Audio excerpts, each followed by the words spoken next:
ਵਾਹਿਗੁਰੂ ਜੀ ਕਾ ਖਾਲਸਾ ਵਾਹਿਗुरु जी की फतेह। सत श्री अकाल, नमो बुधाय, जीवन साथियों भाई सुमान अवतार न्यूज चैनल पर आप सभी का स्वागत है। मैं मेघराज सिंह अमेरिका के साथ। आप सभी जानते हैं उठाते गरीबों की आवाज़, मजलूमों की आवाज़, जिनकी कोई आवाज़ नहीं उठाता उसकी आवाज़ सुमान अवतार उठाता है। साथियों आप सभी जानते हैं कि हम देते हैं जुल्म को टक्कर और जुल्म को करने वालों को भी हम चैलेंज करते हैं। तो दरअसल क्या है कि भारत में जो हालात बने हैं कि हिंदू राष्ट्र बनाना चाहते हैं जो हिंदू जो लोग हैं ब्राह्मण। पहली बात तो ये है सबसे पहले कि हिंदू भारत में सिर्फ 3.5% हैं और हिंदू नहीं। अगर राजपूत को लें तो राजपूतों को इन्होंने गुलाम बनाया है और जो उनको कहते हैं बनिए जो है उनको भी अपना गुलाम बनाया। तो सबसे जो है अगर बात रखें इसमें कि राजपूत हैं कौन, मतलब राजपूत तो घर है बहुत सारे इसमें जो लिटरेचर भी आ रहा है उसमें मूल निवासी लोग हैं भी, ऐसा सुना जाता है। लेकिन हम ये नहीं कह रहे कि वो मतलब हिंदू। जब हिंदू की बात आती है तो उसमें जो है 3% 3.5% हिंदू ब्राह्मण हैं। ब्राह्मण ही हिंदू हैं तो एक जो किसी का रूप देख कर पहचाना नहीं जाता कि कौन संत है कौन क्या है।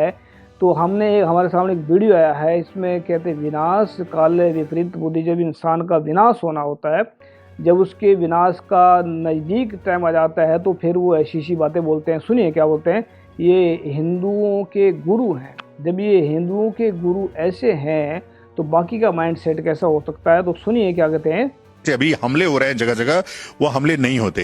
एक बार मराठों की सेना जिस प्रकार से चलती थी उस प्रकार से हिंदुओं, देखो देश की आर्मी कभी भी आपके धर्म को बचाने नहीं आएगी, आपकी अपनी हिंदुओं की आर्मी इस देश को बचाएगी। इसलिए मैंने काली सेना बनाया है और काली सैनिकों को तैयार कर रहा हूं। आने वाले समय में जितने भी विदेशी धर्म हैं, वो चाहे कोई भी धर्म हो, मैं बौद्ध धर्म की भी बात करता हूं, जो अवैदिक धर्म है वो इस धरा पे रहेगा नहीं। वैदिक धर्म के लोगों की भूमि है, हिंदुओं की भूमि है। हिंदुओं के अलावा इस धरती पे किसी को रहने नहीं देंगे। लेकिन अभी संगठित हो रहे हैं।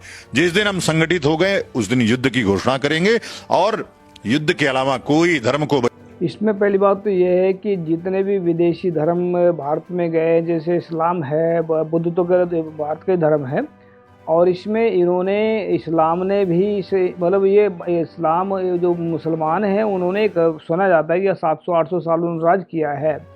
जब ये 700-800 साल राज किया है तो लोग वहाँ पढ़े भी हैं, लोगों को वहाँ पर फ़ायदे पहुँचे हैं। ये जो इस्लाम धर्म से जो आजकल का जो जिनको शूद्र बोलते हैं, जिनको मतलब शूद्र बोलते हैं, वो इस्लाम में कन्वर्ट हुए थे। तो कन्वर्ट नहीं हुए थे, वो इसको छोड़ करके गुलामी के गटर को मुसलमान बने हैं। जो क्रिश्चियन बने हैं वो बाहर से नहीं आए हैं, वो भी शूद्र में से जो निकले, मतलब जिसको बोलते हैं शूद्र बोलते हैं, मतलब जिसको राक्षस बोलते हैं, ये उनमें उनको उसको लात मार करके बाहर निकले हैं। तो ये धर्म धर्म की बात करें, हिंदुओं का धर्म भारत है ही नहीं है और इनके बाप का देश थोड़ा ये तो भारत जो है ना, भारत के मूल निवासियों का, ये तो विदेशी लोग हैं भारत में जो आए हुए हैं। तो सुनिए क्या कहते हैं। बचाने का तरीका नहीं है हमारे यहाँ। धर्मो रक्षति रक्षिता, जो धर्म की रक्षा करता है वही उसी की रक्षा करता है। अहिंसा परमो धर्म, धर्म हिंसा तथैव च। अहिंसा परम धर्म है, लेकिन धर्म के लिए हिंसा उससे बड़ा धर्म है। यह शिक्षा दी जाती है। तो धर्म के लिए हिंसक बनना यह शास्त्र कहता है। इसलिए जितने भी लोग हैं, अब वो जरूरत है, कायरता से धर्म बचने वाला नहीं है। आप आकर के मराठों की तरह, पेशवाओं की तरह लड़िए, पुष्यमित्र शुंग बनिए। जिस तरह देखो मराठों को भी ये मतलब उसमें बांट रहे, बीच में पेशवाओं का जो युद्ध हुआ था, पेशवाओं का और महारों का युद्ध हुआ था, उसमें महारों ने इनको धूल चटाई थी। तो इनको याद है, ऐसी बात नहीं। लेकिन मराठे अलग हैं, इसमें अलग हैं ये। तो इसमें जो चीज़ें इनमें मिक्स कर रहे हैं, तो ये जो ये किसकी बात कर रहे हैं, किसके साथ लड़ेंगे। यानी कि जो शूद्र हैं, जो मतलब शूद्रों को शूद्र से लड़ाएंगे, ऐसा इनका खेल खत्म होने वाला है। मतलब ये चलने वाला खेल नहीं है, क्योंकि ये देश जो है ना, देश संविधान से चलता है। देश संविधान ये चलाना चाहते हैं, मनुष्य समृद्धि को चलाना चाहते हैं। मनुष्य समृद्धि उनके गले में पड़ने वाली, उल्टा इनके गले में पड़ेगी। सुनिए क्या कहते हैं। उन्होंने बृहद्रथ की हत्या धर्म को बचाने के लिए किया और फिर से हिंदू धर्म, हिंदू राष्ट्र की स्थापना की। वैसे ही जितने बृहद्रथ घूम रहे हैं और जितने भी मूल्य घूम रहे हैं, सबको कत्ल करना पड़ेगा, सबको मारना पड़ेगा, तब जाकर के ये धरा भूमि, ये पुण्य भूमि बचेगी। ये तो फिर लोकतांत्रिक देश है, कैसे किसी का आप। यह देश लाखों वर्ष पुराना है। लोकतंत्र इस देश में अभी 75 वर्ष, अभी अमृत महोत्सव मना रहे हैं, 75 वर्ष हुआ है और यह बलात् रूप से कब्जा हुआ है। जब इस्लामिक रिपब्लिक ऑफ पाकिस्तान बना तब किसी, यानी कि जब से स्वतंत्र देश हुआ, मतलब संविधान लागू हुआ, तब से देश को ये बोल रहे हैं कि उस पर कब्जा हुआ, मतलब ऐसे बोलने की कोशिश करे। सुनिए क्या कह रहे हैं। नहीं कहा वहां लोकतंत्र की बात क्यों नहीं हो रही है?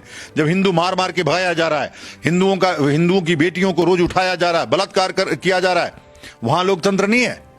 मतलब पाकिस्तान की बात तो कर रहे हैं, ये वहाँ पर हिंदुस्तान भाई, यहाँ जो जिनको हिंदू बना रखा है इन लोगों ने, आदिवासियों को हिंदू बना रखा है, ST SC OBC को लोग हिंदू बना रखा है, दिन रात उनके बलात्कार होते हैं। अभी देखा अपना मणिपुर की जो घटना घटी है, मणिपुर में ये जो क्रिश्चियन लोग हैं उनको इन्होंने नंगा कर घुमाया। क्या इंसानियत इनके अंदर, इंसान मर गई है क्या? मतलब हिंदू अगर ऐसा कर सकते हैं तो इनकी बहु बेटियों के साथ में अगर कोई ऐसा करेगा आने वाले वक्त में तो क्या हालात होंगे। तो हम ये नहीं कहते किसी को ऐसा गलत काम करे, नहीं, ऐसा हम किसी के हक में नहीं है, लेकिन अगर इंसान गलत को करेगा दूसरों के साथ में तो उसको फल तो उसको ऐसे मिलेगा। तो ऐसा नहीं है कि मतलब ये जो पाकिस्तान की बात करते हैं और इंडिया की बात नहीं करते हैं, इंडिया में जितनी कमी है उसको पाकिस्तान को थोप देते हैं, पाकिस्तान ने ऐसा किया, पाकिस्तान ने वैसा किया। तो सुनिए क्या कहते हैं। साथ दोनों लोकतंत्र बने। उत्तराखंड में अगर देखा जाए तो सीधे तौर पर भगाया जा रहा है, कहा जा रहा है लव जिहाद, जबकि अगर उस कांड में देखे तो एक हिंदू लड़का का भी नाम है। किसमें? उत्तराखंड में जो पूरा घटना घटा है उत्तरकाशी में, उसमें कहा जा रहा है जो नाबालिग लड़की के साथ घटना घटी, कभी खबरों में भी हमने देखा है कि उसमें एक हिंदू लड़का का भी नाम है, लेकिन उसको हाइड करके सिर्फ मुस्लिम होने की वजह से तमाम चीजें घट रही है। देखिए क्या है, उत्तराखंड की घटना एकदम अलग है। वो घटना आप अभी जानते नहीं है, आप यूं ही किसी से सुन करके बता। जहाँ पर हिंदू का नाम आएगा फिर ये मतलब चुपचाप, अभी बहुत सारे इनमें शर्मा वर्मा जो मतलब बहुत सारे नाम जुड़ जाते हैं। अभी जो अयोध्या के अंदर बहुत सारे कांड होते हैं, उनमें जिनमें नाम इनके जुड़े होते हैं उसको दबा देते हैं खबरों को, बाकी जो मुसलमान का नाम उसको ये ले आते हैं सामने। देखिए क्या कहते हैं, सुन करके बता रहे हैं। वो घटना पूरी तरह से लव जिहाद की घटना थी। नाबालिग लड़की थी जिसका अपहरण हुआ था, अपहरण करके वो घर में रखा था और घर में उसमें अपहरण करने में कोई हिंदू, अब ये जितने भी वामपंथी मीडिया है वो एक हिंदू लड़का है, उसका नाम छुपाया, वो हिंदू लड़के को लाओ सामने। वो कौन हिंदू लड़का जिसका नाम आ रहा? एक भी हिंदू लड़का नहीं है। और मैं बार बार कहता हूं कि उत्तराखंड देवभूमि है, उत्तराखंड हिमालय हमारा देवालय है, हमारा मंदिर है। मैं किसी की मस्जिद में नहीं जाता तो कोई हमारे मंदिर में नहीं आए, इसलिए उत्तराखंड हिमालय हमारा देवालय है। गैर हिंदुओं का प्रवेश उसमें वर्जित रहेगा। हमने पुरोला से शुरू किया है, अब हम पूरे हिमालय को देवालय बनाएंगे। किसी एक भी गैर हिंदू, जब मैं बोलता हूं तो उसमें बौद्ध भी आते हैं, उसमें ईसाई भी आते हैं और उसमें अब सुन लिया ना सबने, मतलब बौद्ध भी आते हैं, सिख भी आते हैं, जैन भी आते हैं, सब आते हैं। अब ये अगर इनको कोई देखे, इनकी बात को कोई पूछे, इनको तुम्हारे बाप का देश है, ये देश किसी के बाप का नहीं है और किसी के अंदर हिम्मत भी नहीं है अगर सिखों को, मुसलमानों को, जैन को वहाँ से भगा दें। और जो बौद्धों का देश है ये, बुद्धों का मतलब है बुद्धिस्ट का, जो ज्ञानवानों का देश है, इन मूर्खों का देश नहीं है। जो नफरत फैलाना चाहते हैं, जो ऐसे काम कर रहे हैं, इनको तो सज़ा इनको मिलेगी, क्योंकि जैसा कोई करेगा ऐसा भरेगा। क्योंकि ये दुनिया में के अंदर जो एक इतिहास है कि एक जो दुनिया के अंदर चलता है, मतलब उसमें क्या होता है जब इंसान जैसा करेगा, ये प्रकृति का नियम है। तो ये 3% हिंदू हैं भारत में और 3% इन्होंने मुसलमानों का भी जीना हराम किया हुआ, जैनों का भी जीना हराम किया, ST SC OBC का भी जीना हराम, सबको मतलब सब एक बात माननी पड़ेगी इनकी कि जितनी मेहनत ये करते हैं, जितनी बेईमानी का काम ये पूरी ईमानदारी से करते हैं, अगर पूरे भारतवासी ST SC OBC के लोग, सिख जैन, उनमें से 1% भी अगर ईमानदारी का काम करना शुरू कर दें, 1% भी अगर ईमानदारी का अपना जागरूकता फैलाना काम कर दें, तो कभी भी इनको जो है इनको चैन नहीं आएगी। भारत में ऐसा हालात हो जाएंगे पैदा। तो याद रखिए भाई, मानवता उठाएगा सबकी आवाज़, मजलूमों की आवाज़।